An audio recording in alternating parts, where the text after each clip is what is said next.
The crystal towers of Keth Prime stretched toward the purple sky like frozen lightning. Each tower held millions of the Kethvar, beings made of living crystal whose bodies caught and reflected light in ways that hurt weaker eyes to look upon. For 10,000 years they had ruled the galaxy with an iron fist wrapped in beauty. High Dominarch Zephyros stood in the highest tower, his crystalline form pulsing with inner light as he reviewed the daily reports. His psychic abilities let him read the minds of his subordinates across vast distances, ensuring perfect control over his empire. The Kethvar had built their civilization on one simple truth. They were superior to all other life forms in the galaxy.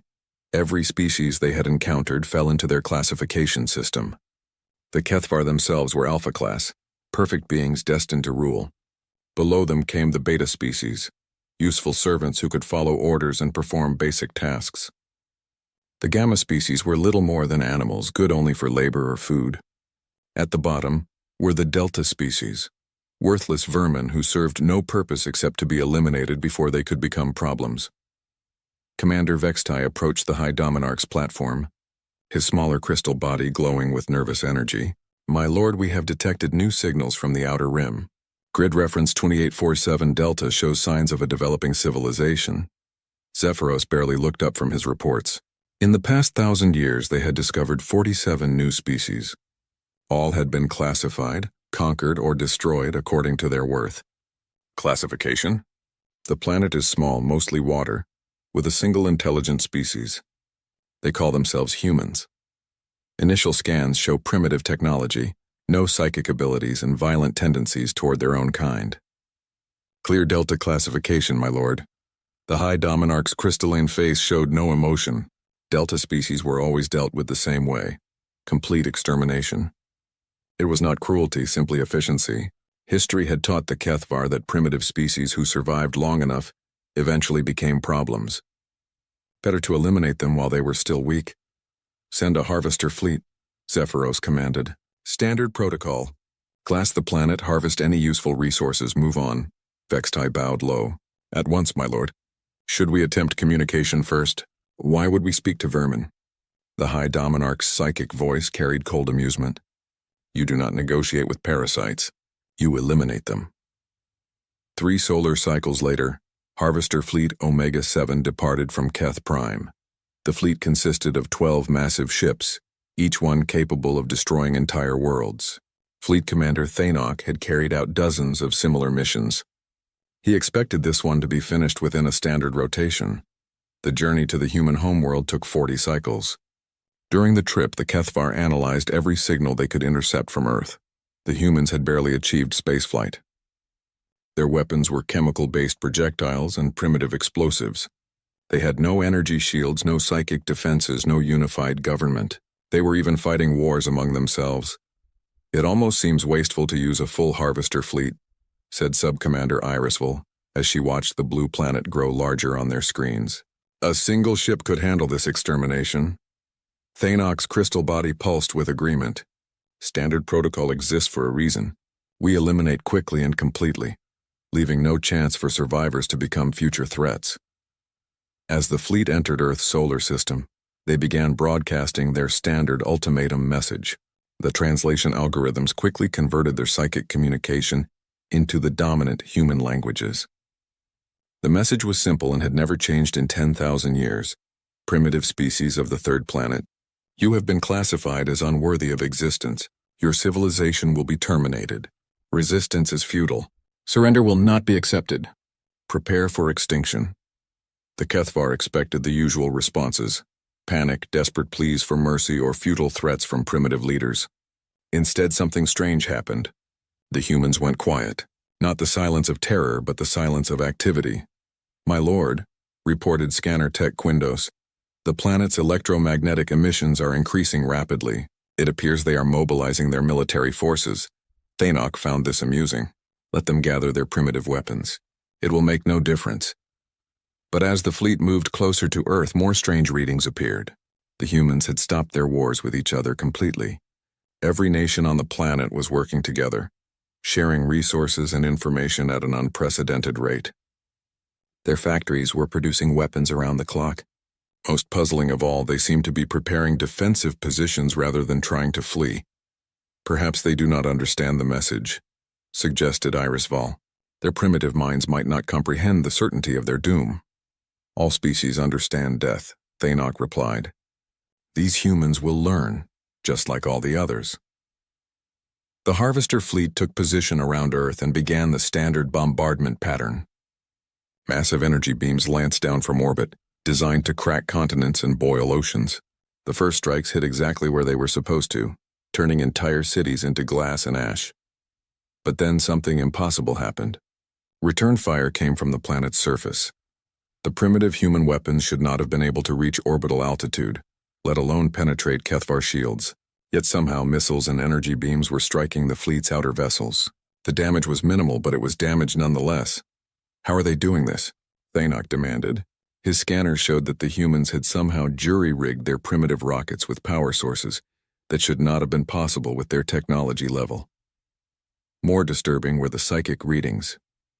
Every Kethvar possessed natural telepathic abilities that let them dominate weaker minds. It was one of their greatest advantages in conquest. They could simply take control of enemy leaders and make them surrender.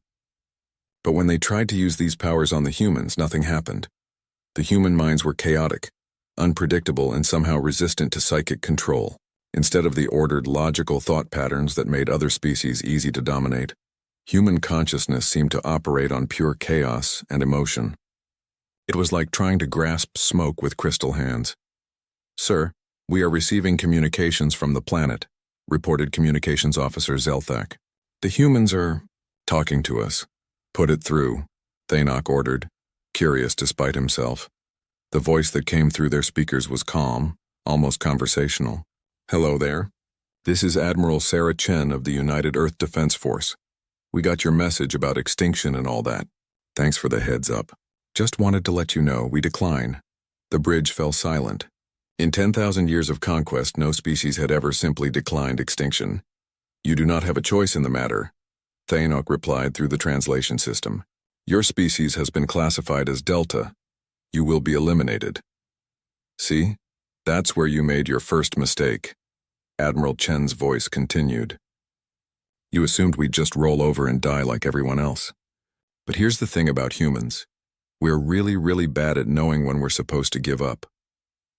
Before Thanok could respond, every human city on the planet suddenly lit up with weapons fire. Not the desperate, scattered resistance they had seen from other species, but coordinated, targeted strikes that hit the fleet's weak points with impossible accuracy. 2 of the outer ships suffered shield failures. Another took hull damage from what appeared to be modified nuclear weapons. The impossible was happening. A Delta-class species was fighting back effectively against Alpha-class technology. "All ships, increase bombardment intensity," Thanok ordered. "Burn every square meter of that planet's surface." But even as the order went out, he felt something he had not experienced in centuries of conquest. For the first time since the Kethvar had achieved interstellar flight, Commander Thanok felt doubt. On the surface of Earth, Admiral Chen closed the communication channel and turned to her staff. "Well, that got their attention. Phase 1 is complete. Signal all units, begin Phase 2. The real war was about to begin." The Kethvar had made their first mistake the moment they announced their arrival. They had given humanity something no other species had ever received: advance warning. Admiral Chen stood in the war room deep beneath the Rocky Mountains, watching displays that showed the orbital battle raging above. 3 years ago, when Earth's deep space telescopes had first detected the approaching alien fleet, the world's governments had done something unprecedented in human history. They had stopped fighting each other completely and united against a common threat. "Status report," Chen ordered. Colonel Martinez pulled up a holographic display. "Orbital Defense Platform 7 took a direct hit but is still operational. The enemy is focusing their fire on our major population centers, just like we predicted. Civilian evacuations to the bunker cities are 90% complete," Chen nodded.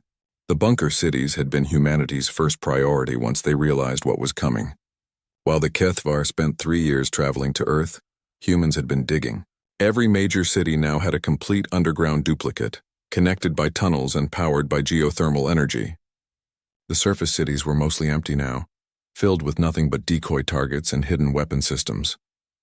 "What about the retaliation strikes?" she asked. "Better than expected, ma'am. We're hitting them with everything we've got. The jury-rigged fusion drives are working perfectly. Our missiles are actually reaching their ships. The fusion drives had been Dr. Petrov's idea. By strapping small fusion reactors to conventional rockets, they had managed to create weapons that could reach orbital altitude and punch through basic energy shields. It was crude, dangerous, and exactly the kind of insane solution that only humans would attempt. Above Earth's atmosphere, Fleet Commander Thainok stared at his damage reports in disbelief. 3 of his ships had sustained actual hull breaches. 2 more had lost primary shields. This was supposed to be a simple extermination mission, not a battle. "Sir, the humans are launching another wave of missiles," reported his weapons officer.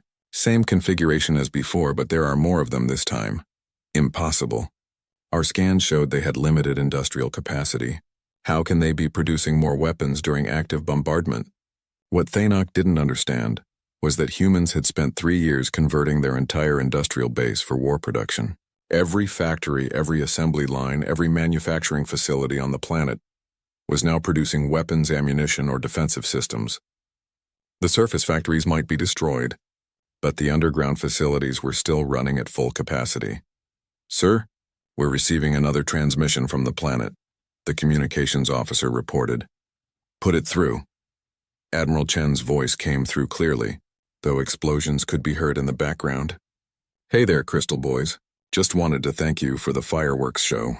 Really impressive light display. But we've got a question for you." "Speak," Thainok replied coldly. "Did you really think we'd just sit here and let you blow us up? I mean, really? You must not know much about humans if you thought we'd go quietly. Your resistance is meaningless. We have destroyed thousands of species more advanced than yours." Admiral Chen's laugh was audible through the communication system. "See, that's your second mistake. You keep comparing us to other species. But here's the thing, we're not like other species. We're humans, and humans don't know how to quit." Before Thainok could respond, something new appeared on his sensors. The humans were launching what appeared to be crude spacecraft, barely more than missiles with life support systems attached. But these weren't aimed at his fleet. They were heading for the outer edge of the solar system. "What are they doing?" he wondered aloud. His scanner officer provided the answer. "Sir, it appears they are attempting to escape." "Finally showing sense," Thainok muttered. But something felt wrong. These weren't evacuation ships. There were too few of them, and they were moving too fast. These were more like, "Sir, multiple impacts on Ship 7. They're ramming us." The crude human spacecraft were indeed ramming the Kethvar vessels, but not randomly. Each one hit at precisely calculated points, targeting shield generators and weapon systems. The humans were using their own people as guided missiles. "Madness," whispered Irisfall. "They are sacrificing their own lives for minimal tactical advantage." But the advantages weren't minimal. Each ramming attack knocked out key systems, and the humans seemed to know exactly where to hit. More disturbing, the pilots of these suicide craft were broadcasting messages as they flew their final missions. "This is Lieutenant Torres. See you in hell, Crystal Freaks. Captain Williams here. Tell your friends back home. Earth sends its regards. Sarah Chen was right. We don't know how to quit. Take this, you alien bastards." The psychological effect on the Kethvar was profound. In their 10,000 years of conquest, they had never encountered a species willing to throw away individual lives for such small gains. It was illogical, wasteful, and completely outside their understanding of how intelligent beings should behave. "All ships, pull back to maximum bombardment range," Thainok ordered. "Continue planetary sterilization from a safe distance." But as the fleet repositioned, more surprises awaited them. The humans had somehow managed to hide massive railguns in asteroid-like camouflage throughout their solar system. These weapons couldn't penetrate the main fleet's shields, but they could damage smaller vessels and supply ships. Worse, the human weapons seemed to be improving with each attack. Early missiles had been crude and easily shot down, but each new wave showed design improvements as if the humans were learning and adapting in real time. "Sir, how is this possible?" asked Subcommander Irisful. "Our intelligence clearly showed these humans were primitive. They shouldn't have this level of tactical coordination or technological adaptation." Thainok was beginning to wonder the same thing. Every Kethvar conquest followed the same pattern. Initial resistance, followed by surrender once the primitive species realized the hopelessness of their situation. But these humans seemed to get more dangerous the longer the fight continued. "Sir, we have a problem," the communications officer announced. "We've lost contact with Supply Convoy Beta." "What do you mean, lost contact?" "They were scheduled to rendezvous with us 6 hours ago. Their last transmission was unusual."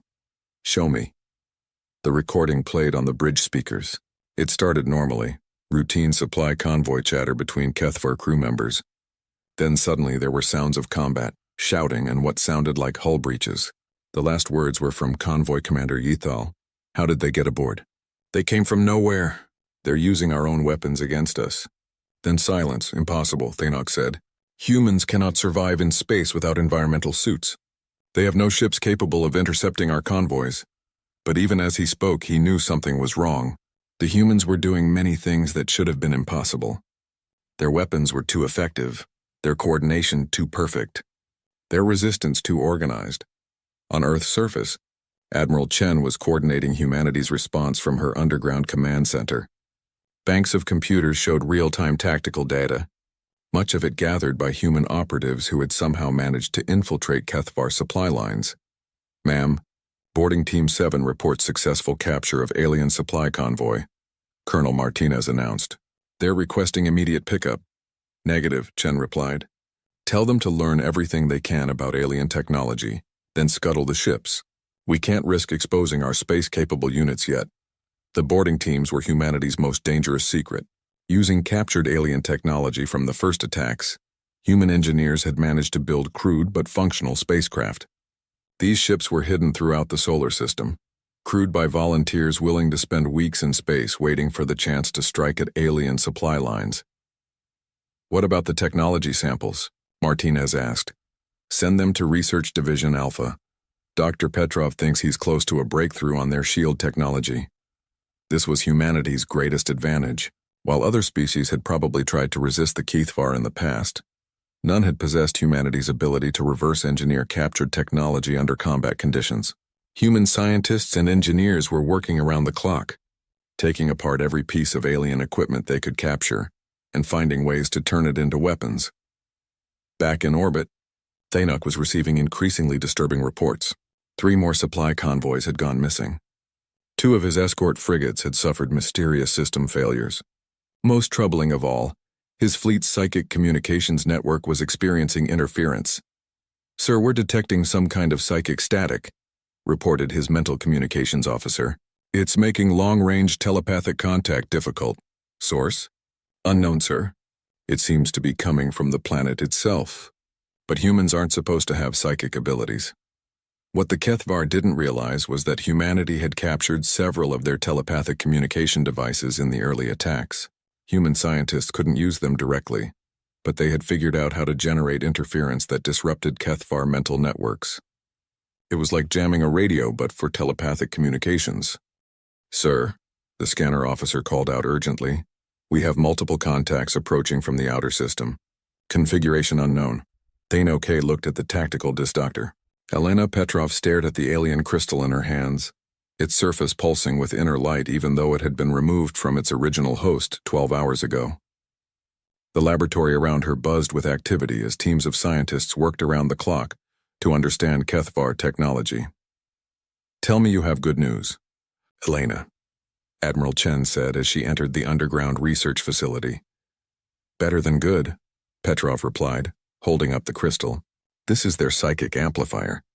Every Kethvar has one surgically implanted in their brainstem. It's how they control other species and coordinate their fleets. Can we use it? Not directly. Human brain chemistry is too different, but we can do something better." Petrov moved to a table covered with modified human technology. "We can copy it." She picked up what looked like a standard military helmet, but it had been extensively modified with crystal fragments and electronic components. "We've created a psychic interface that works with human neural patterns. It doesn't give us mind control like theirs, but it does something they never expected, which is perfect tactical coordination. Put 100 human soldiers wearing these helmets in the field, and they can communicate instantly across any distance. No radio chatter, no communication delays, no chance of interception. Pure thought-to-thought contact." Chen smiled grimly. "Show me." Petrov activated the device and handed it to the admiral. The moment Chen put it on, Her mind filled with voices. Not the chaotic noise she expected, but clear, organized thoughts from human commanders around the globe. "My God," Chen whispered. "It's like having a direct line to every unit in our forces." "That's not all," Petrov continued. "We've figured out how to turn their own weapons against them. These crystal-based energy systems are incredibly efficient, but they have a fatal weakness." She led Chen to another table where teams of engineers were modifying captured Kethvar weapons. Their energy weapons are designed to work only with Kethvar crystal technology, but we've learned to fool them. A young engineer named Singh looked up from his work. "We basically convinced their guns that we're Kethvar. These modified crystals emit the right psychic signature to activate their weapon systems. We can use their own guns better than they can." "How is that possible?" "Because we're not limited by their programming," Singh explained. "Kethvar weapons have built-in safety systems and power limitations. They're designed to never harm other Kethvar, but since we're human, those safety systems don't apply to us." Admiral Chen picked up one of the modified alien weapons. It was sleek, beautiful, and felt warm to the touch. "What's the range on this?" "About 50% better than their original specifications. We removed the power governors." Chen activated the weapon and aimed it at a target across the room. The energy beam that emerged was brilliant blue-white and cut through reinforced steel like it was paper. "Outstanding. How many do we have?" "About 2,000 functional weapons so far, with more coming online every hour. But that's not our biggest achievement." Petrov led Chen deeper into the facility, past laboratories where human scientists worked alongside salvaged alien computers. "We've cracked their navigation database," she announced. "We know where they come from." The main display showed a three-dimensional map of the local galactic region. Hundreds of star systems were marked with different colored symbols. Red markers are Kethvar military bases. Yellow are industrial worlds. Blue are slave colonies with other species. "How many species are we talking about?" "At least 47 that we can identify. Some have been slaves for thousands of years. And Sarah, they all hate the Kethvar as much as we do." Chen studied the map carefully. "You're suggesting we take the fight to them." "I'm suggesting we do what humans do best, turn their own system against them. The Kethvar control their empire through fear and superior technology. But we've stolen their technology, and as for fear," Petrov smiled coldly, "I don't think they know what fear really looks like yet." Above Earth's atmosphere, Fleet Commander Thaynok was learning exactly what Dr. Petrov meant. His fleet of 12 ships was now down to 8 operational vessels. The humans had stopped the random attacks and moved to surgical strikes that targeted specific systems with impossible accuracy. "Sir, we have another problem," his intelligence officer reported. "The humans have stopped broadcasting on their normal communication channels, meaning we can no longer intercept their tactical communications. It's as if they've gone completely silent, but their coordination is actually improving." Thaynok studied the tactical displays. The human attacks were becoming more sophisticated by the hour.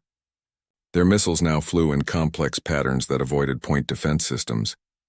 Their boarding parties somehow knew exactly where to strike his ships for maximum damage. Most disturbing, they seemed to predict his tactical decisions before he made them. "Sir, incoming transmission from the planet." Admiral Chen's voice filled the bridge, but there was something different about it now. It carried an undertone that made even Kethvar crystals resonate uneasily. "Commander Thaynok, this is Admiral Chen. We need to talk." "There is nothing to discuss. Your species will be eliminated." "See, that's where you're wrong. We've been having some very interesting conversations with your database. Did you know you've got detailed files on 47 different species you've conquered? That's a lot of civilizations you've destroyed." Thaynok felt his first real moment of concern. Human access to Kethvar databases should have been impossible. "You cannot access our secured systems." "Actually, we can. Turns out your computer security is really designed to keep other Kethvar out, not humans. We think differently than you do. So we found ways in that you never considered." Chen's voice carried a hint of satisfaction. "We know about the Zephyrin resistance fighters hiding in the asteroid belts of Kepler 442. We know about the Threx slave colonies that still maintain hidden weapon stockpiles. We even know about the Mordak survivors who've been planning rebellion for the past 3 centuries. Impossible. Those species were completely subdued, were they? Because according to your own intelligence reports, you've been dealing with minor incidents and isolated uprisings across your empire for decades. You just classified them as insignificant and ignored them." Admiral Chen's next words sent ice through Thanok's crystalline veins. We're about to make those incidents a lot less minor.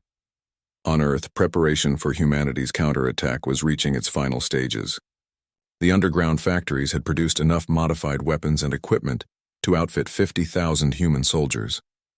More importantly, they had built something the galaxy had never seen before: human starships designed specifically for war. Captain Rodriguez stood on the bridge of the UES Retribution, humanity's first real warship. It wasn't beautiful like Kethvar vessels. It was ugly, functional, and designed with one purpose in mind: to hurt the enemy as badly as possible before being destroyed. All systems green, Admiral, Rodriguez reported to Chen via their new psychic communication network. Fleet is ready for Phase 3. The human fleet consisted of 50 ships, each one built from captured Kethvar technology, but modified to match human tactical thinking. They were fast, heavily armed, and designed to operate independently if needed. Most importantly, they were crewed by volunteers who understood they might not come home. Remember the mission parameters, Chen told her captains. We're not trying to conquer the Kethvar Empire. We're trying to destroy it, hit their supply lines, free their slaves, and give every oppressed species the tools they need to fight back. Captain Williams of the UES Defiance spoke up through the psychic link. What about civilian populations? The Kethvar don't have civilians, Chen replied coldly. Every single one of them participates in their empire's oppression. But we're better than they are. We'll give them the same choice they gave us: surrender or face the consequences. The first target was a Kethvar supply depot 3 days away at maximum speed.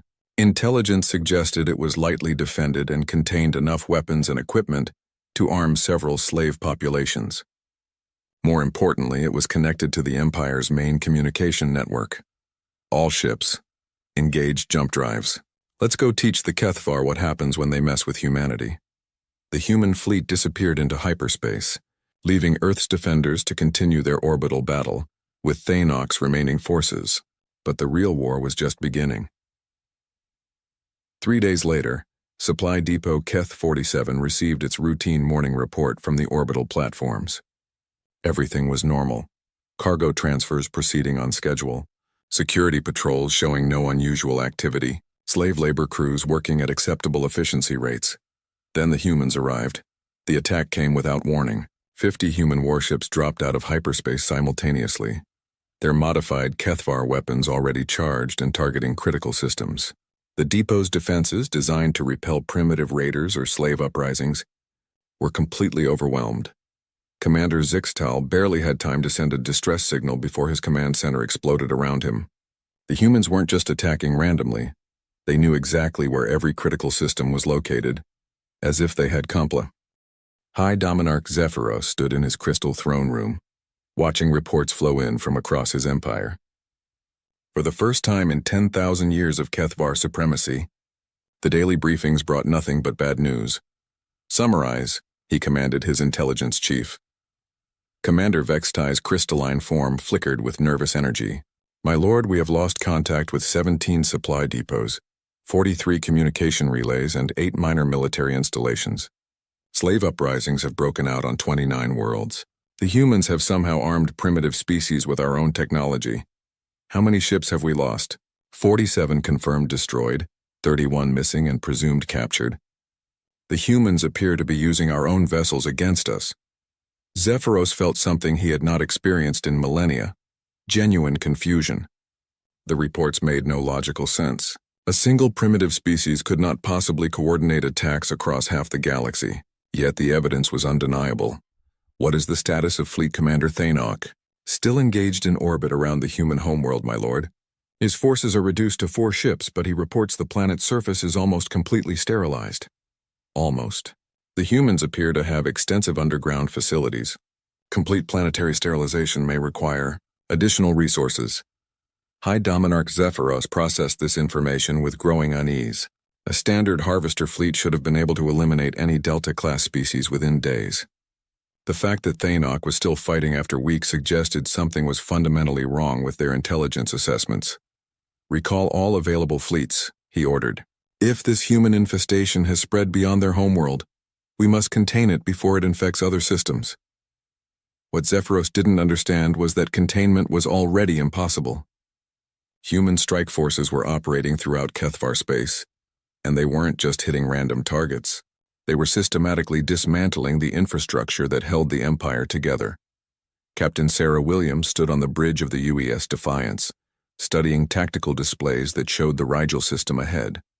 Intelligence indicated it was a major Kethvar, industrial world with over 10 million crystal beings working in weapons, factories and shipyards. Remember the mission parameters? She told her crew through their psychic communication network. We're not here to commit genocide. We're here to cripple their war production and free their slaves. Lieutenant Commander Park nodded from his position at the weapons console. What if they refuse to surrender? Then we make surrender their most attractive option, Williams replied grimly. The Defiance and her escort ships dropped out of hyperspace at the edge of the Rigel system, immediately launching a cloud of sensor probes to map the system's defenses. What they found was typical of Kethvar arrogance. Powerful orbital platforms designed to repel frontal assaults, but almost no patrol ships or early warning systems.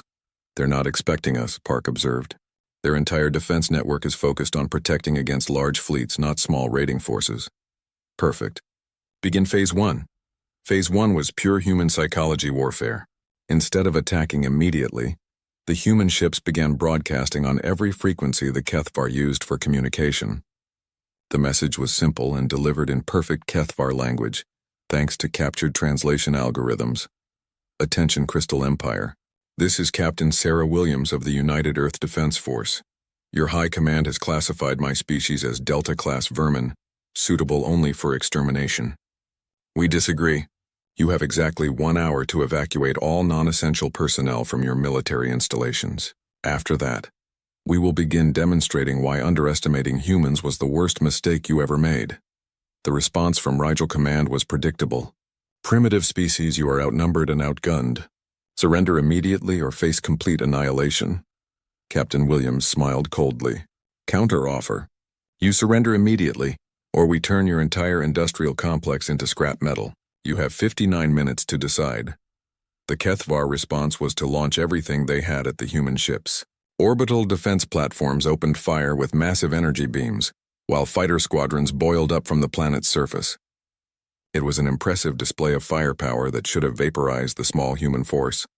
Instead, the human ships simply weren't there when the attacks arrived. Cloaking technology? Wondered System Defense Commander Korthek as his targeting systems found nothing but empty space.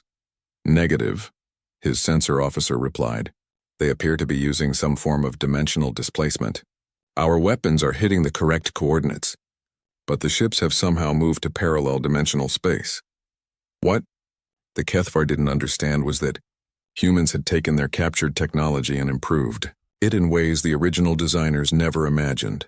Human scientists had discovered that Kethvar shield generators could be modified to create brief dimensional shifts, allowing ships to temporarily exist slightly out of phase with normal space. The human ships reappeared directly behind the orbital platforms, their modified Kethvar weapons cutting through shields and armor like tissue paper. But instead of destroying the platforms completely, they targeted specific systems, power generators, communication arrays, weapons controls. Attention Rigel Command, Captain Williams broadcast as the orbital defenses went dark one by one. As promised, we are now demonstrating human military capabilities. Your defenses have been neutralized without killing a single Kethvar. This is us being merciful. Don't make us change our minds. The attack on the planetary surface was equally surgical. Human boarding parties, wearing modified Kethvar environmental suits and carrying captured weapons, appeared throughout the industrial complex. But they weren't there to destroy everything. They were there to liberate the slave workers. Commander Korthek watched in horror as his labor camps emptied. Thousands of Zephyrin, Threx, and Mordak slaves were being armed with Kethvar weapons by human soldiers. Worse, the slaves knew exactly how to use the weapons. Someone had been training them. Sir, we're receiving reports from across the system, his communications officer announced. The humans have landed teams on every major installation. They're not trying to hold territory. They're just freeing slaves and destroying our production capacity. How is this possible? How do they know the layout of our facilities? How do they speak our languages? How do they know which systems to target? The answer came from an unexpected source. Dr. Elena Petrov's voice filled the Kethvar command center, speaking in perfect crystal speech. Hello, Commander Korthek. This is Dr. Elena Petrov of the Human Research Division. I thought you might like to know how we're doing this. How are you speaking our language? Korthek demanded. We learned it from your own people. Did you know that when you kill a Kethvar, their brain crystals retain memories for several hours? We've been studying them very carefully. We know your military codes, your defensive strategies, your industrial processes, even your personal fears. We know everything about you. Korthek's crystal form went dark with horror. Impossible. Crystal memory deteriorates immediately upon death. Not if you know how to preserve it. We've gotten very good at that. In fact, we know so much about Kethvar psychology that we can predict your tactical decisions before you make them. For example, right now you're thinking about sending a distress signal to the High Command. Don't bother. We're jamming all your communications. As if to prove the point, every communication system in the Rigel system suddenly went silent. The humans had somehow identified and disabled every method the Kethvar had for calling for help. What do you want? Korthek asked, his proud crystal voice cracking with defeat. We want you to understand something very important, Dr. Petrov replied. You classify species as alpha, beta, gamma, and delta. You think the universe is a hierarchy with you at the top. But you're wrong. The universe doesn't care about your classifications. It only cares about adaptation and survival. And humans are very, very good at both. Captain Williams took over the communication. Here's what's going to happen, Commander. You're going to order all Kethvar personnel to evacuate this system immediately. Take your families, take your personal belongings, but leave everything else. This system now belongs to the species you enslaved. And if I refuse, then we stop being merciful. So far we've avoided killing Kethvar civilians. But if you force us to, we'll turn this entire system into a monument to human determination. Your choice. The evacuation took 18 hours. Kethvar transport ships fled the Rigel system carrying millions of crystal beings who had never experienced defeat before. They left behind industrial facilities worth centuries of development and thousands of newly armed, former slaves who were eager to use their liberation as a base for further rebellion. But the humans weren't finished. As the last Kethvar transport departed, Captain Williams sent a message that would be remembered throughout the galaxy. Attention, Kethvar High Command. This is the United Earth Defense Force. We know you're listening to this transmission. We want you to understand something. For 10,000 years, you've ruled through fear and superior technology. You've convinced yourselves that you're the apex species, the natural rulers of the galaxy. You've forgotten that empires built on oppression always fall eventually.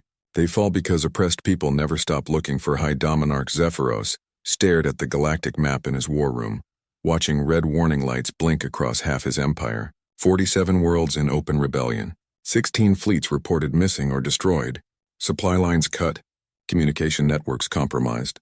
In 6 months, the humans had accomplished what no enemy had managed in 10,000 years. They had brought the Kethvar Empire to its knees. Status report, he commanded, though he already knew it would be bad news.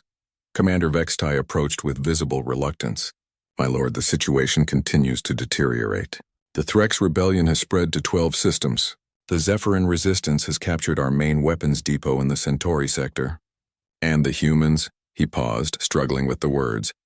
The humans appear to be everywhere at once. How is that possible? Intelligence suggests they have fewer than 100 ships. Yes, my lord, but they are not fighting like a traditional fleet. They operate in small groups, strike without warning, disappear before we can respond. Worse, they seem to know our tactical responses before we make them. Zephyros turned to face his intelligence chief. The High Dominarch's crystal form was no longer the brilliant, commanding presence it had once been. Stress and defeat had dimmed his inner light. You told me these humans were Delta-class primitives. All our initial assessments indicated your assessments were wrong. The psychic shout that erupted from Zephyros shattered crystal fixtures throughout the room. These humans have made us look like fools. They have turned our own empire against us.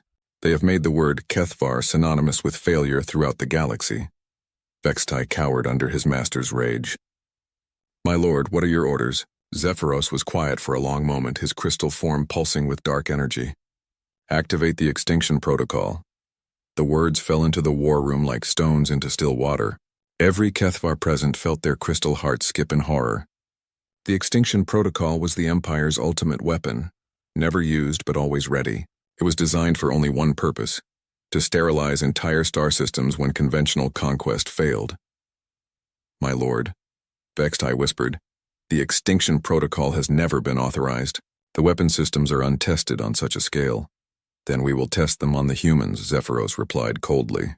If we cannot rule the galaxy, then we will burn it clean and start over. Activate all stellar devastation units. Target every system with confirmed human presence. And target Earth first. What the High Dominarch didn't know was that human intelligence networks had penetrated deep into Kethvar command structures. Within minutes of his decision, the information was racing through quantum communication channels to Admiral Chen on Earth. They're going to do what? Chen asked, staring at the intelligence report. Dr. Petrov looked up from her analysis. Starkiller weapons. According to the captured data, they have devices that can destabilize solar cores and cause controlled supernova explosions. They're planning to destroy every system where we've established a presence. How long do we have? The closest stellar devastation unit is being moved into position near Sol. Estimated arrival, 72 hours. Chen felt ice in her veins. This was the scenario they had always feared. A desperate enemy willing to commit genocide on a galactic scale rather than accept defeat. Options? We could try to evacuate Earth's population, but there's nowhere to run. If they're targeting all human-occupied systems, the entire galaxy becomes a death trap. Petrov paused, then continued more quietly. Or we implement Operation Final Answer. Admiral Chen had hoped they would never need Operation Final Answer. It was humanity's most classified and morally questionable contingency plan, developed by their best strategic minds and most ruthless psychologists. It was designed for exactly this situation, when an enemy chose mutual destruction over surrender. Brief me, Chen ordered. For the past 3 months, our infiltration teams have been placing sleeper agents throughout Kethvar space. Not human agents, we could never pass for crystal beings. Instead, we've been using converted Kethvar. Converted how? Dr. Petrov activated a holographic display showing human technology integrated with Kethvar biology. We discovered that Kethvar brain crystals can be modified using their own psychic amplification technology. The process essentially reprograms their fundamental thought patterns, making them loyal to human interests instead of Kethvar supremacy. Chen stared at the display with a mixture of admiration and horror. You're talking about mind control. We're talking about survival, Petrov replied firmly. These converted Kethvar have been placed in key positions throughout their empire. Command centers, research facilities, weapons installations. They appear normal to other Kethvar, but they follow human directives. How many? Approximately 12,000, including some very highly placed individuals. Admiral Chen made her decision. Activate Operation Final Answer. Full implementation. The order went out through humanity's quantum communication network, reaching converted Kethvar agents throughout the galaxy. The results were immediate and devastating. On Keth Prime, Commander Yithek received the activation signal as he stood in the Empire's primary weapons control center. To his colleagues, he appeared to be the same loyal Kethvar officer he had always been. But 3 months ago, a human infiltration team had captured him and subjected him to consciousness modification. Now he served humanity's interests with the same fanatical devotion he had once shown to the Crystal Empire. Beginning final safety checks on Stellar Devastation Unit 7, he announced to his subordinates. It was a routine procedure that no one questioned, but instead of conducting safety checks, Yithek began implementing a program that human technicians had installed in his modified brain. With practiced efficiency, he began sabotaging the Starkiller weapon from within, introducing flaws that would cause it to malfunction at the critical moment. Similar scenes played out across the Kethvar Empire. Weapons officers introduced subtle programming errors into targeting systems. Supply commanders rerouted critical materials to human forces. Communication technicians inserted false data into intelligence reports. The Kethvar Empire's own personnel were systematically betraying it from within. High Dominarch Zephyros remained unaware of the sabotage as he watched the deployment of his ultimate weapons on the main tactical display. Status of Stellar Devastation Unit 1, approaching the human homeworld, my lord, reported his operations chief, another converted Kethvar who now served human interests. All systems show optimal function. Excellent. Once Earth is destroyed, the human infestation will collapse. Their entire species appears to be psychologically dependent on their homeworld. What Zephyros didn't understand was that humans had been planning for this scenario since the war began. Earth's population had been quietly relocated to hidden colonies throughout the galaxy. The planet below was mostly automated defenses and volunteer skeleton crews who had chosen to stay behind. Admiral Chen stood in Earth's deepest command bunker, watching the massive Kethfar weapon approach on her screens. All stations prepare for final answer Phase 2. Captain Rodriguez, now commanding Earth's defense fleet, opened communications with the approaching stellar devastation unit. Attention, Kethvar weapon platform. This is Admiral Sarah Chen of the United Earth Defense Force. Before you destroy my planet, I thought you might like to know something interesting. The Kethvar commander responded with cold arrogance. Speak quickly, Primitive. Your world has minutes remaining. Do you remember Commander Yithek, your weapons specialist? The one who certified your Starkiller device as fully operational? Of course. He is one of our most trusted officers. Admiral Chen smiled grimly. 3 months ago, we captured him during a raid on your supply depot. We modified his brain crystal using your own psychic technology. He's been working for us ever since. A moment of horrified silence followed this revelation. That's impossible, the Kethvar commander finally replied. Crystal modification of living beings has never been achieved. You're right. It had never been achieved by Kethvar scientists. But human scientists think differently than you do.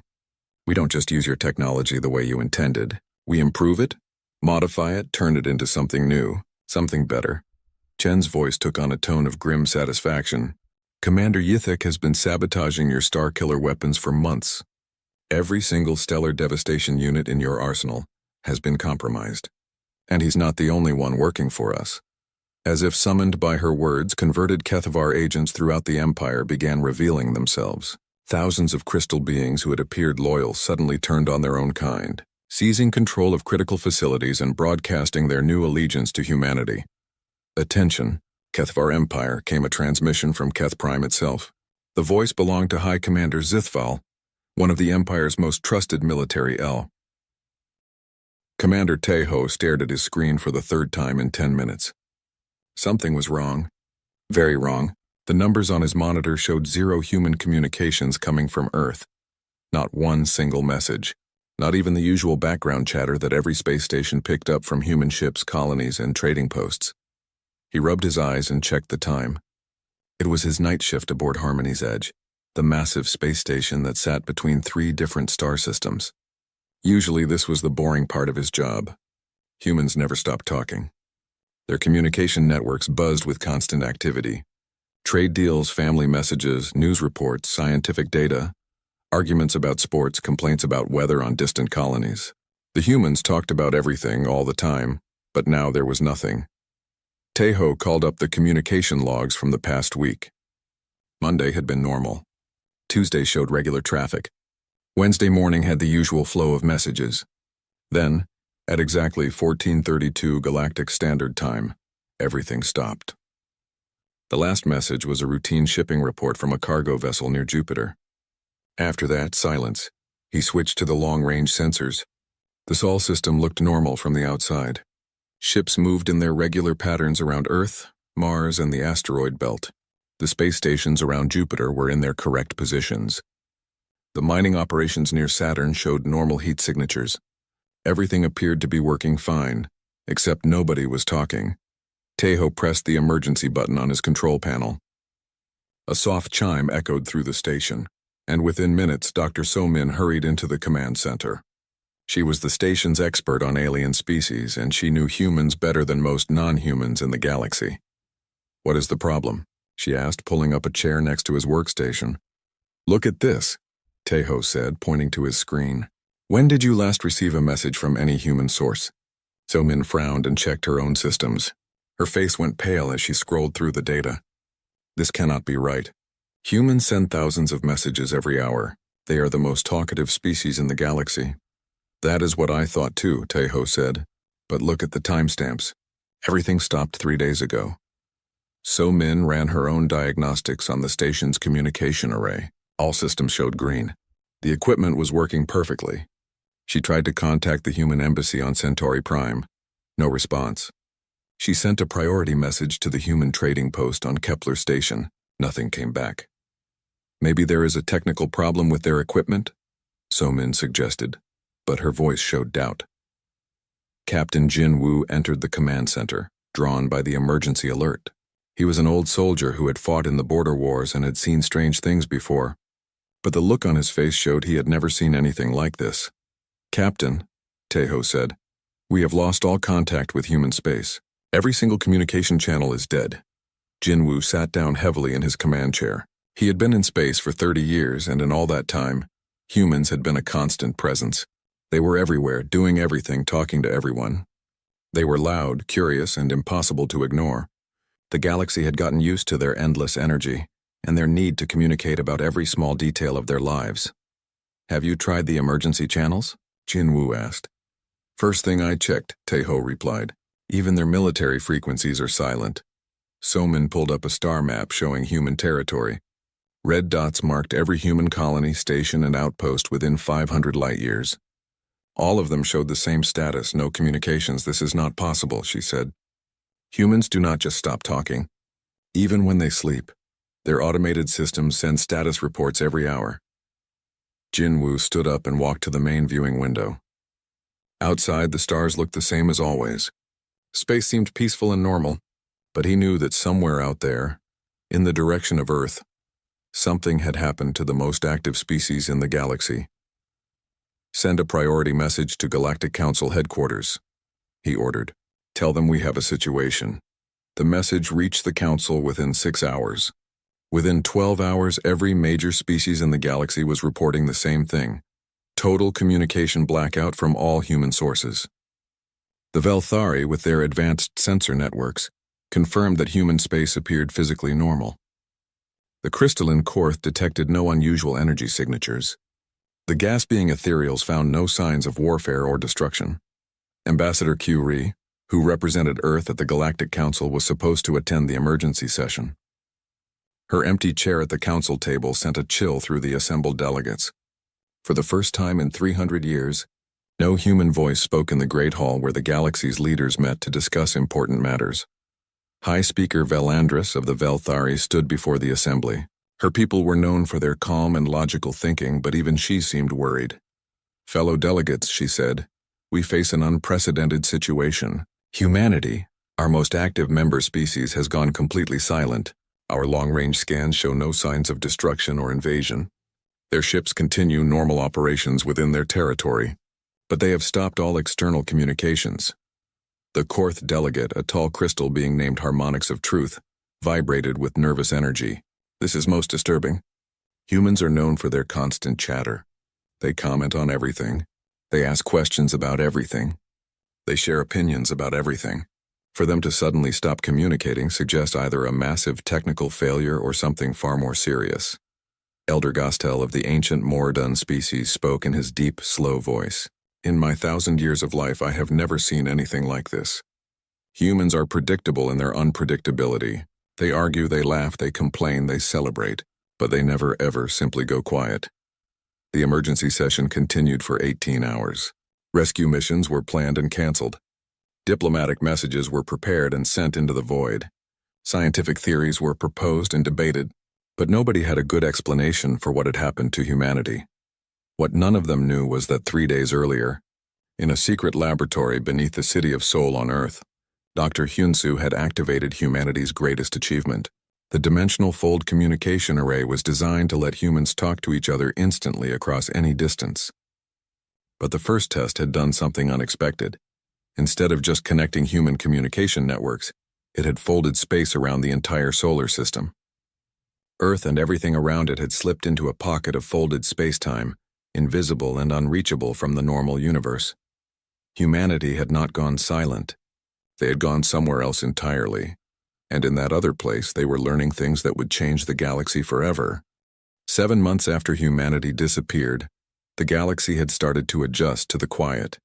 Trade routes that once carried human goods were redirected. The Galactic Council meetings felt strange without human representatives asking endless questions and proposing new ideas. Many species admitted privately that they missed the constant human chatter, even though they had often complained about it before. Then space itself began to shake. Captain Minho felt it first aboard his ship, which was floating in what used to be empty space near the edge of human territory.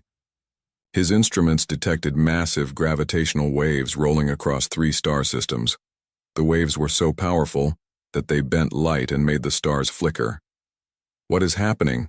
asked his navigation officer, a young Velthari named Serental. Before Minho could answer, reality tore open in front of them. A massive hole appeared in space, edges crackling with energy that hurt to look at directly. Through the hole, they could see something impossible, another universe, where the laws of physics seemed to work differently. Stars moved in patterns that made no sense. Light bent in ways that should not be possible, and through that hole came a ship. But calling it a ship was like calling a hurricane a breeze. The vessel that emerged defied everything the galaxy knew about space travel. It did not have engines, but it moved. It did not have wings, but it flew. It seemed to exist in several different dimensions at the same time, flickering between solid and transparent as reality bent around its hull. The ship's design was clearly human, but transformed beyond recognition. Where human vessels had always been practical and sturdy, this craft looked like it had been built from crystallized space-time itself. Its hull shifted colors that had no names, and its very presence made the fabric of space ripple like water. Captain Minho tried to scan the vessel with his sensors, but the readings made no sense. According to his instruments, the ship was simultaneously 1 kilometer long and infinite in size. It existed in the present moment and also in all possible futures. It was there, and also not there, and also everywhere at once. A communication came through on frequencies that should not exist.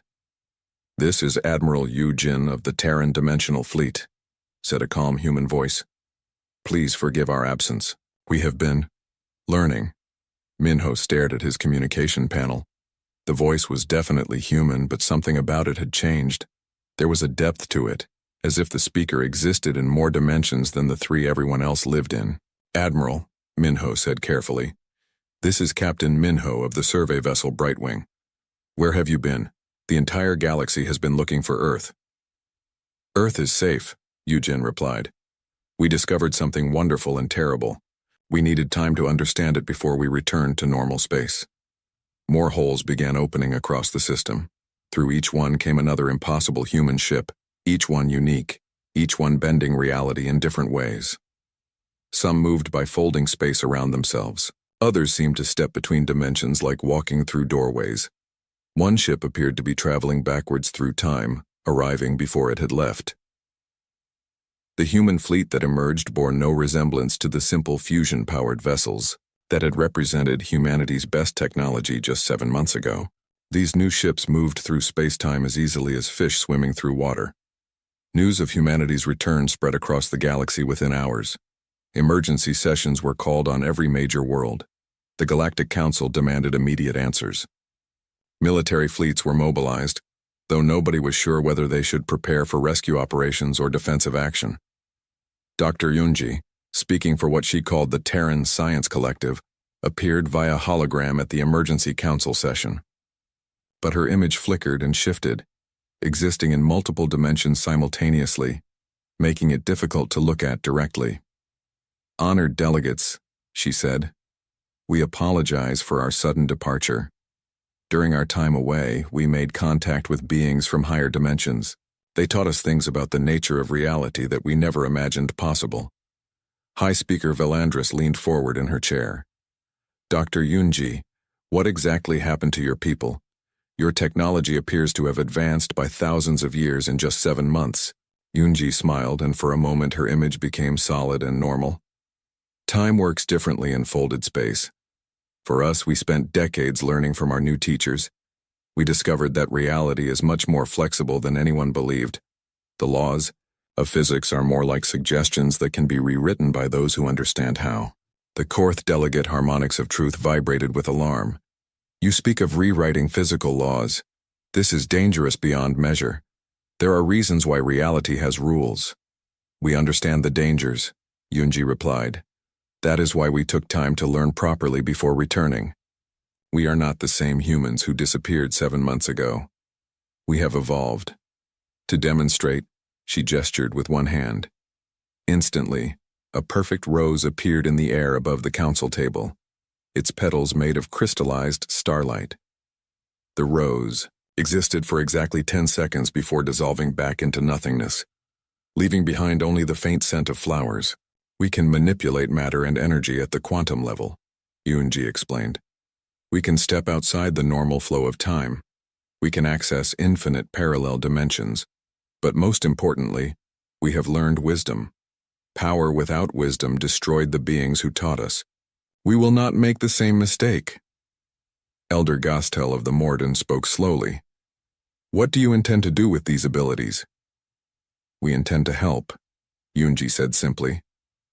The galaxy faces many problems that conventional technology cannot solve. Wars that drag on for decades, diseases that cannot be cured, planets dying from environmental collapse. We can fix these things now. The council chamber fell silent. For 300 years, humanity had been the galaxy's youngest member species, always asking for help, always learning from older civilizations. Now they were offering to solve problems that had plagued the galaxy for millennia. Admiral Yujin's voice came through the communication system again. We know this is difficult to accept.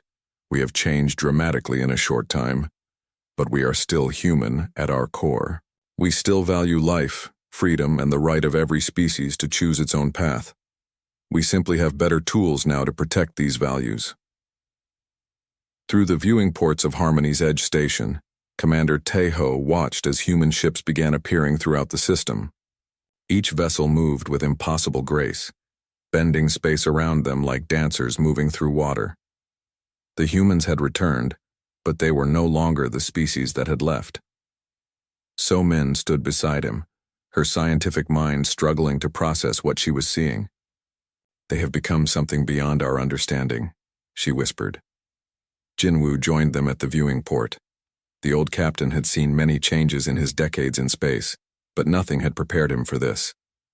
The question, he said quietly, is whether they are still our friends. As if in answer to his words, Admiral Yujin's ship appeared directly outside their station, not approaching from a distance, but simply materializing there, as if it had always been present. Captain Jinwoo, came Yujin's voice over their communication system. We remember you. You helped evacuate the civilian population during the Kepler crisis 15 years ago. We have not forgotten our friends. The Admiral's ship began to glow with soft, warm light. Somehow, just being near it made everyone on the station feel safer and more peaceful. Whatever humanity had become, they still remembered kindness. But across the galaxy, other species began to worry. If humans could rewrite reality itself, what would stop them from rewriting everyone else along with it? The first test of humanity's new role in the galaxy came sooner than anyone expected. The frontier wars had been raging for 53 years between the Kethmar Empire and the Velthari Federation.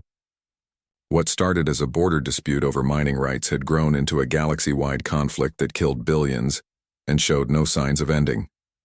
The Galactic Council had tried everything. Peace talks failed when negotiators were assassinated. Economic sanctions only made both sides more desperate. Military intervention by neutral species had been rejected by both the Kethmar and Velthari governments. The war had become a meat grinder. Both sides used increasingly horrible weapons against civilian targets.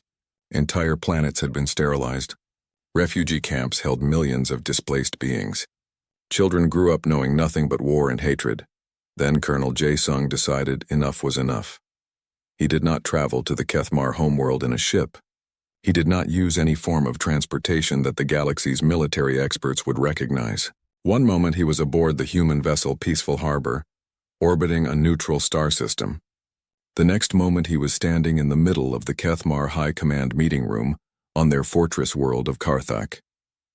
The Kethmar war leaders were gathered around their battle table, planning the next phase of their campaign against Velthari colonies. War Marshal Grektor was in the middle of explaining how they would break through enemy defenses when a human simply appeared among them. Jae-sung looked around the room calmly.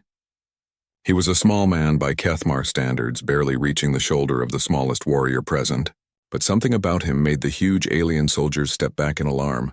"The war ends now," he said in perfect Kethmar language. War Marshal Grektor was the first to recover from his shock.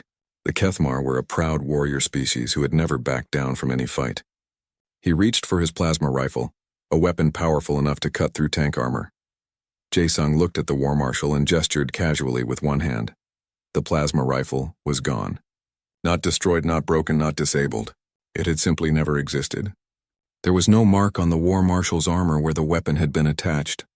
No memory in the room's computer systems of the weapon ever being there. Reality had been quietly edited to remove it completely. The other Kethmar commanders reached for their own weapons. Jae-sung made another small gesture. Every weapon in the room vanished the same way. Sidearms, combat knives, even the ceremonial war axes that Kethmar officers carried as symbols of rank. All gone as if they had never been made. But Jae-sung was not finished.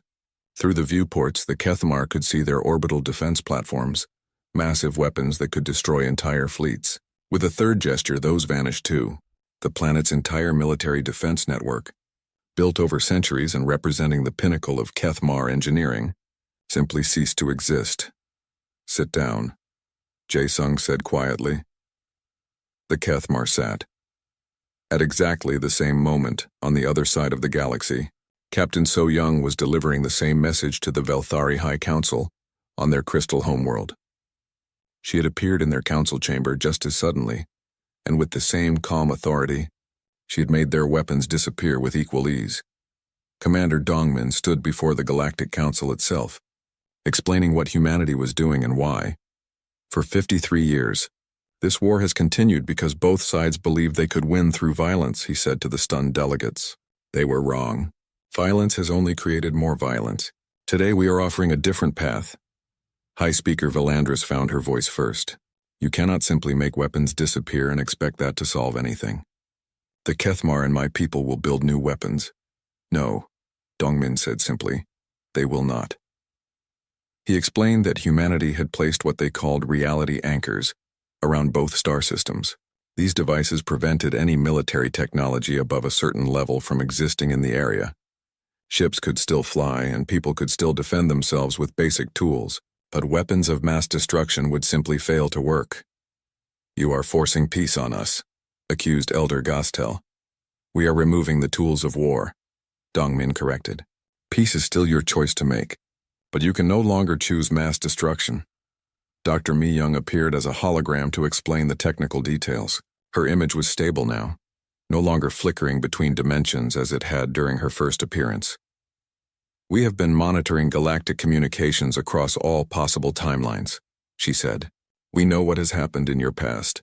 We know what will happen in your future if current patterns continue. The frontier wars, if allowed to continue, will eventually involve 17 different species and result in the extinction of 3 civilizations. The council chamber erupted in arguments. Some delegates accused humanity of arrogance. Others demanded to know what gave humans the right to interfere in the affairs of other species. A few quietly asked if humanity could help solve other long-standing problems. Through it all, Dongmin remained calm. We do not claim the right to rule anyone, he said. We claim the responsibility to prevent unnecessary suffering. If you wish to fight wars, fight them with words and diplomacy. If you wish to compete, compete in trade and science and art. But we will not allow the use of weapons that can destroy entire worlds. The demonstration that followed changed everything. Over the next few days, humanity revealed the true extent of their new abilities. They moved entire fleets across the galaxy in minutes, using fold space tunnels that made conventional hyperspace travel look like walking. They terraformed barren worlds in hours, creating perfect environments for refugee resettlement. They healed diseases that had plagued certain species for millennia, using medical knowledge gained from their dimensional teachers. Most impressive of all, they shared their knowledge freely. Human scientists worked with Velthari researchers to develop new technologies. Human artists collaborated with Kethmar warriors to turn their combat skills into beautiful performance. Human philosophers discussed ethics and meaning with the ancient Morden elders, but humanity kept the most dangerous technologies for themselves. The ability to manipulate reality directly, to edit the fabric of space-time, to access alternate dimensions, these powers remained strictly human. The reality anchors ensured that other species could not develop similar abilities without human approval. Think of us as gardeners. Admiral Yu Jin explained during a public broadcast that reached every inhabited world in the galaxy. We want every species to grow and flourish according to their own nature, but we will remove the weeds that threaten to choke out life. Within 6 months, the frontier wars were over, not because anyone surrendered, but because continuing to fight became impossible. The Kethmar discovered that their warrior culture could find new expression in competitive sports and protective services. The Velthari found that their logical minds were better suited to scientific research than military strategy. Refugee camps became thriving colonies as humans helped resettle displaced populations on newly terraformed worlds. Trade flourished as old enemies found they had much to offer each other when not focused on mutual destruction. But not everyone was happy with humanity's new role. In the shadows of the galaxy, resentful voices began to whisper about human arrogance and the need to restore the natural order. Some species had grown powerful through war and conflict. Others had profited from selling weapons to both sides of various conflicts. These groups began to meet in secret, sharing their anger and planning their response. They called themselves the Restoration Coalition, and they believed that humanity had upset the natural balance of the galaxy. They were wrong about many things, but they were right about one: the old galaxy was gone forever.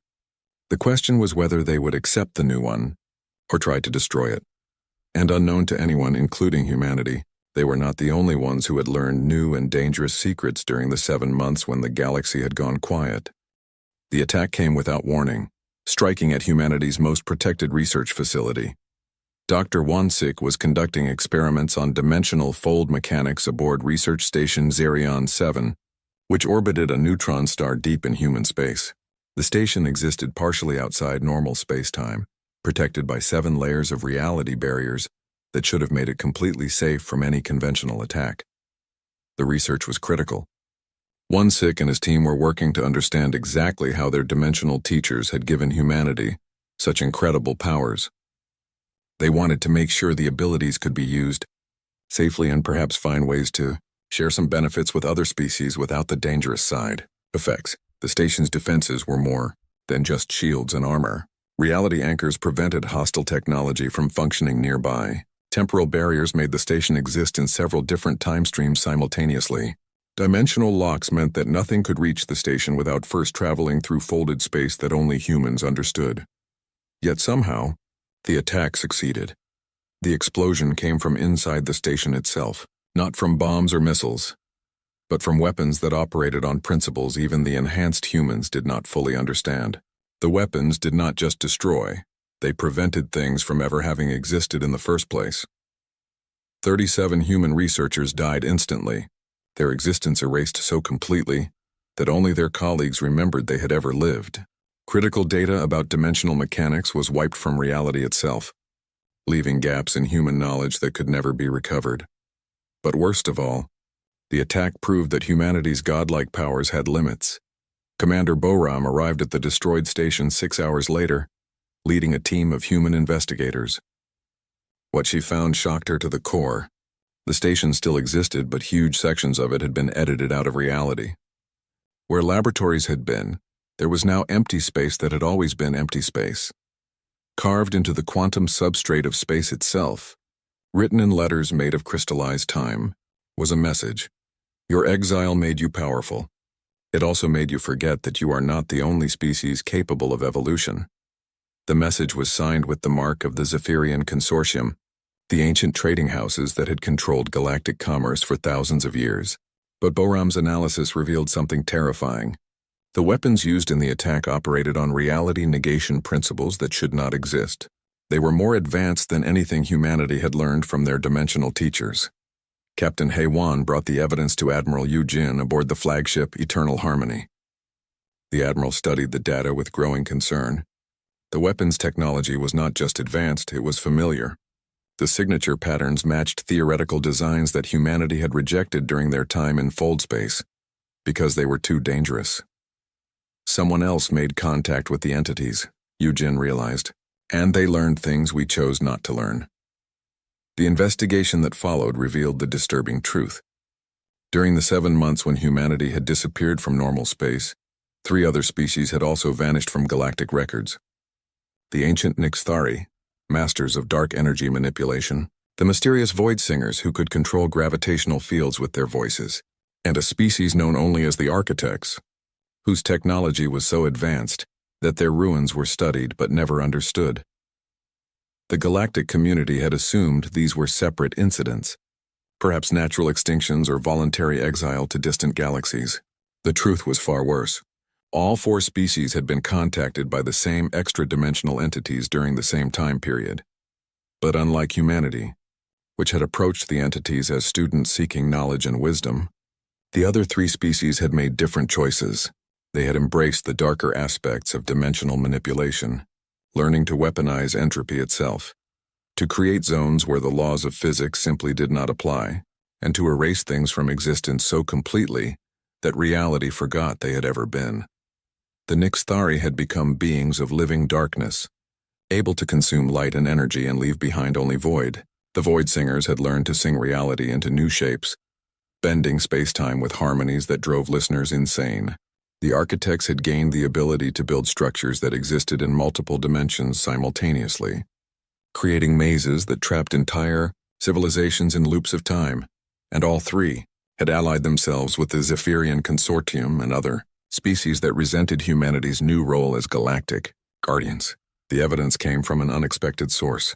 Su Jin, a human who had refused the dimensional transformation, had been working as a liaison between baseline humanity and their evolved counterparts.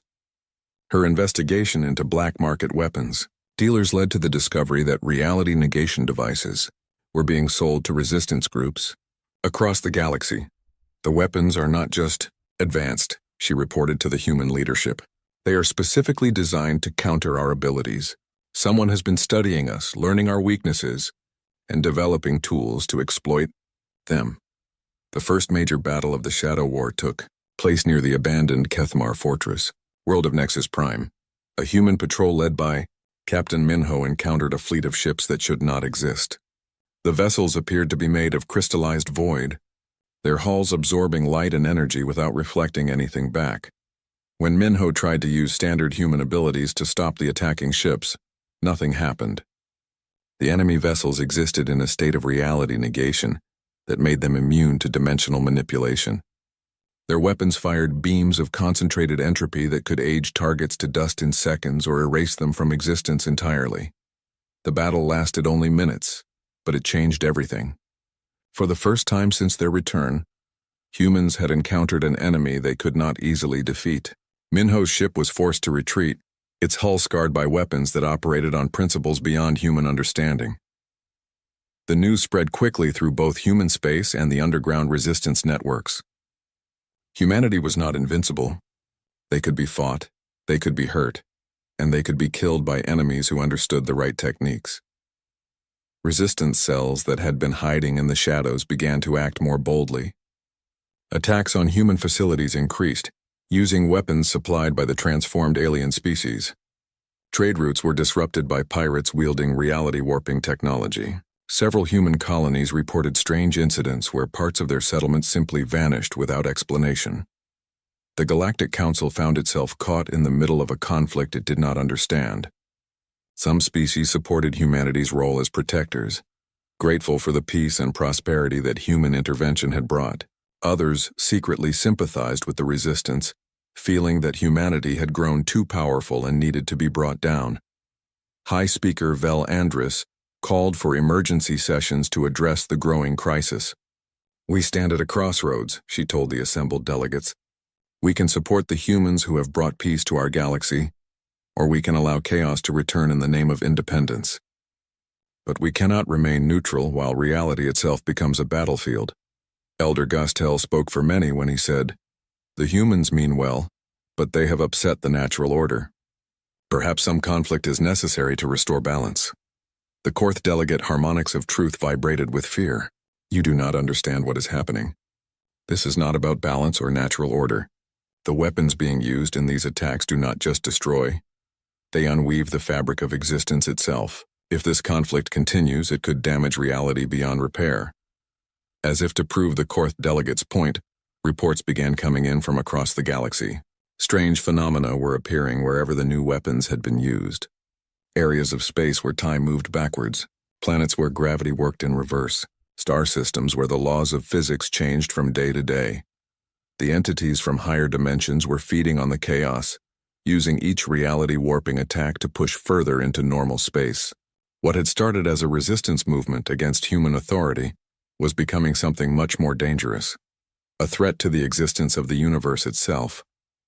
Captain Dong Min, studying the patterns of attacks and anomalies, made a chilling discovery. The resistance is not trying to defeat us, he reported to Admiral Yu Jin. They are trying to weaken reality enough to let something else in. We are not fighting rebels. We are fighting cultists who want to break down the barriers between dimensions. The galaxy was about to learn that some doors, once opened, can never be closed again. The final battle for reality itself began in 17 different dimensions at the same time. Admiral Yu Jin stood on the bridge of the human flagship Eternal Harmony, watching as space-time cracked like broken glass around them. The enemy fleet had arrived through tiers in reality, bringing with them the 3 transformed alien species and their galactic allies. The Nixthari ships looked like moving shadows, their hulls absorbing all light and energy. The Void Singers traveled in vessels that sang reality into new shapes as they moved, leaving trails of twisted space-time behind them. The Architect ships existed in multiple dimensions simultaneously, phasing in and out of normal space in patterns that hurt to look at directly. But the true enemy was not any of these species. Through the cracks in reality, something else was pushing through. The extra-dimensional entities that had taught all 4 species their powers were finally entering normal space, drawn by the chaos of the reality wars. Dr. Sung Ho's analysis from the human research ship Discovery revealed the horrible truth. The entities are not from a higher dimension, he reported to the fleet command. They are from a lower one, a realm where existence itself is breaking down. They have been feeding on the energy released every time we manipulate reality. Every use of dimensional manipulation, every rewriting of physical laws, every reality-warping weapon created fractures that the entities could exploit. They were not teachers offering knowledge. They were parasites seeking to escape their dying realm by consuming healthy universes. The battle raged across multiple timelines as both sides tried to rewrite history to ensure their victory. Major Taemin led human forces in the primary dimension, while Captain Yun-Su commanded tactical strikes across parallel realities. But every attack and counterattack only made the cracks in space-time worse. In Dimension 7, the human ship Bright Future faced a Nixthari vessel that had learned to weaponize darkness itself.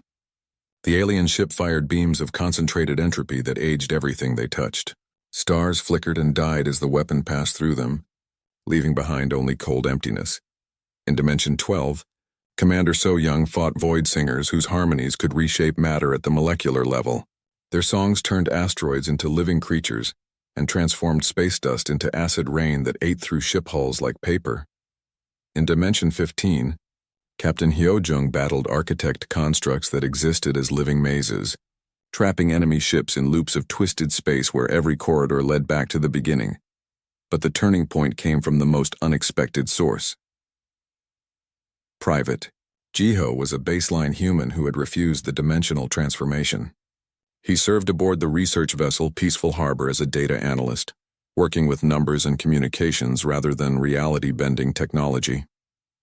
His job was to monitor the quantum static that filled space during reality wars, looking for patterns that might reveal enemy positions. Instead, he discovered something that all the enhanced humans had missed.